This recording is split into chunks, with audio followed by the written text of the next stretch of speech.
Alors, on le sait, avec M. Carney, un voyage n'attend pas l'autre. Il était à Paris cette semaine. Il sera en Chine la semaine prochaine. Oui, avec par la suite un arrêt à Davos pour continuer le sur la même rendez-vous lancée. annuel Oui, Davos, c'est du 1%. effectivement le passage obligé là, des grands de la finance. Ouais. Donc, voyage en Chine, première depuis 2017 pour un premier ministre canadien. Oui, et on entend beaucoup ce chiffre 2017 et on met un peu un marqueur à partir de ce moment-là. Justin Trudeau qui s'était rendu, rappelez-vous, avec l'idée de réchauffer un peu la relation sino-canadienne et plutôt de 2017 à aujourd'hui. Il y a des raisons pour lesquelles il n'est pas retourné. Ça s'est grandement détérioré. Mais dans les faits, la relation Canada-Chine est dans une ère glaciaire à divers degrés, là, avec le réchauffement de la planète, mais à divers degrés depuis la fin du règne de Jean Chrétien. Parce que ceux qui s'en souviennent sauraient que le gouvernement Harper, le premier ministre en tête, n'était pas du tout chaud à l'idée de rapprochement ou de collaboration ou de projet avec la Chine, ce qui le distinguait d'ailleurs énormément de Jean Chrétien. Et rappelez-vous ces espèces de missions Équipe Canada où Jean Chrétien amenait tous les premiers ministres en Chine. À l'époque, c'était les portes tournantes d'ailleurs des gouvernements occidentaux, la Chine, où on allait en quête et on jugeait du succès de la mission en fonction du nombre de contrats signés. Stephen Harper était d'une toute autre école.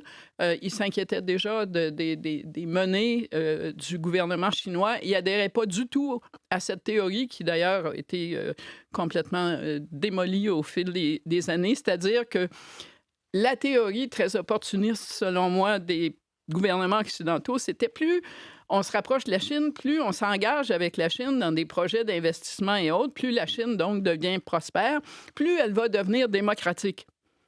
Bon, on repassera, 20 ans plus tard, je pense qu'on peut dire que ça n'a pas fonctionné c'était une du tout. théorie qui servait à justifier qu'on se précipite pour courtiser le gouvernement chinois et les investisseurs chinois. Oui, c'était un prétexte, finalement. Finalement, ça accommodait tout le monde et ça mettait un petit vernis. On est en train de les amener au respect des droits de la personne et de la démocratie. Donc, M. Carney, lui, survient à un moment où, clairement, il envoie des signaux pour dire « je veux recadrer la relation Canada-Chine, la remettre peut-être sur une voie plus constructive que ce qu'on a vu avec l'épisode des deux Michael, qui serait jamais survenu d'ailleurs s'il n'y avait pas eu l'administration Trump puis ses exigences au sujet de la détention au Canada de Meng Wanzhou. Mais il y a quand même une série de risques. On dirait qu'à chaque fois que M. Carney sort, c'est comme s'il sortait sur un fil de fer. Alors, dans ce cas-ci, bon, d'abord, dans un premier temps, évidemment, il y a le déplaisir de l'administration américaine vis-à-vis tout rapprochement avec la Chine. On le voit dans la façon dont le gouvernement de M. Trump signifie ses intentions et au moment où on se prépare à faire des négociations sur la CEUM. M. Carney ne cherche pas les occasions pour dire « moi, je préfère la Chine aux États-Unis ». Deuxièmement, il y a l'opinion publique canadienne qui n'est pas du tout là où elle était en 2017 au moment de la première visite de Justin Trudeau, c'est-à-dire pas du tout dans un état d'esprit avec tout ce qui s'est passé pour dire quelle bonne idée. Il y a beaucoup de méfiance, une méfiance qui est entretenue, entre autres, par le Parti conservateur, qui n'a pas nécessairement changé d'idée sur le fond et sur les risques de se rapprocher stratégiquement de la Chine, et d'une série d'experts, anciens ambassadeurs, vous allez les entendre, vous les entendez déjà, qui disent « Attention, là, il y a beaucoup de feux jaunes sur cette visite-là ». Et finalement, problèmes internes et interprovinciaux. Pourquoi? Parce que, on le sait, il y a un embargo sur le canola canadien en Chine, ce qui désavantage en particulier le Saskatchewan, mais pas exclusivement, et qui est en réplique aux tarifs imposés par le Canada à l'invitation des États-Unis sur des véhicules électriques. Et là, comprenez que l'Ontario, il tient à cet embargo, à ces tarifs sur les véhicules électriques. Pourquoi? Parce que ça aide son industrie automobile à ne pas faire face à la concurrence chinoise sur ce front-là, qui serait évidente. On s'entend qui serait évidente et qui pourrait être dévastatrice. Là, eux qui arrivent avec des produits, là, soi-disant de qualité, à très faible coût. Là. Absolument. Ça transformerait le marché, mais dans le mauvais sens du mot pour les grands de l'automobile américains, qui sont aussi les grands de l'automobile canadiens. Alors, si M. Carney débarque là et qu'il n'obtient rien sur le canola, Et évidemment, dans les prairies, on va dire qu'il n'a pas défendu nos intérêts et on continue d'être pris avec cet embargo. Mais s'il cède du terrain sur les véhicules électriques chinois, mais là, comprenez que c'est le gouvernement de l'Ontario qui va lever la main pour dire qu'est-ce qu'on fait. Alors, c'est pour ça que je vous dis, on est dans un contexte, comme d'habitude, vous me direz, nettement plus complexe que quand Justin Trudeau avait fait cette visite ultimement ratée en Chine en 2017. Ça s'est complexifié. Vendre ce rapprochement-là aux Canadiens, c'est beaucoup plus complexe aussi. Il va y avoir des voix qui vont s'élever pour dire attention, où est-ce qu'on s'en va?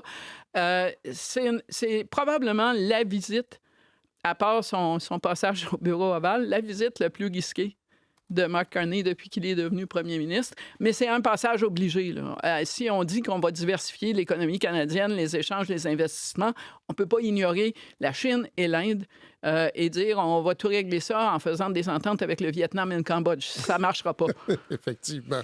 Très intéressante analyse, Chantal. On poursuivra la discussion après 8 heures avec Guy Saint-Jacques, justement, ancien ambassadeur du Canada en Chine. Sinon, le siège de Chrystia Freeland sera vacant demain. On en parlait plus tôt cette semaine. On se demandait quand. C'est demain, vendredi, qu'elle va partir, quitter le Parlement, finalement. Et ce sera un premier test électoral pour les partis fédéraux, vous dites. Alors, Mark Carney l'a dit plus tôt cette semaine. Il a parlé d'élections partielles à venir au pluriel. Donc, on s'attend à ce qu'il y en ait d'autres. Mais là, clairement, il y a ce siège vacant. M. Carney n'est pas obligé de combler une vacance aux communes demain matin. Il a 6 mois, mais pour déclencher l'élection complémentaire, je vous dirais, à partir de ce que je sais sur ce comté-là, et ce qui se profile peut-être, qu'il aurait probablement intérêt, non seulement pour les fins des votes qui vont venir à la Chambre des communes, mais pour remporter la victoire haut la main, à le faire plus tôt que tard. Et là, je vous explique pourquoi. 64 % c'est le score de Chrystia Freeland aux dernières élections. C'est, je crois, son meilleur score ou un de ses meilleurs scores de ses campagnes électorales. Mais c'est aussi la première fois qu'elle a remporté ce siège qui s'appelle Rosedale University, Rosedale. Ça a apporté d'autres noms. C'est la première fois que le NPD arrive 3e. En clair, elle a gagné avec un nombre conséquent de votes néo-démocrates. Or, dans le découpage électoral de cette circonscription-là, il y a ce qui était la circonscription d'Olivia Chow, la veuve de Jack Layton, qui est maintenant mairesse de Toronto et qui était néo-démocrate. Donc, il y a un fond néo-démocrate solide. Je vous parle de Jack Layton. Savez-vous, c'est qui Mick Layton? Non. Mike Layton, en fait. C'est le fils de Jack Layton, qui a été échevin municipal, qui s'est retiré de la politique municipale il y a quelques années, mais dont le nom circule comme possible candidat néo-démocrate.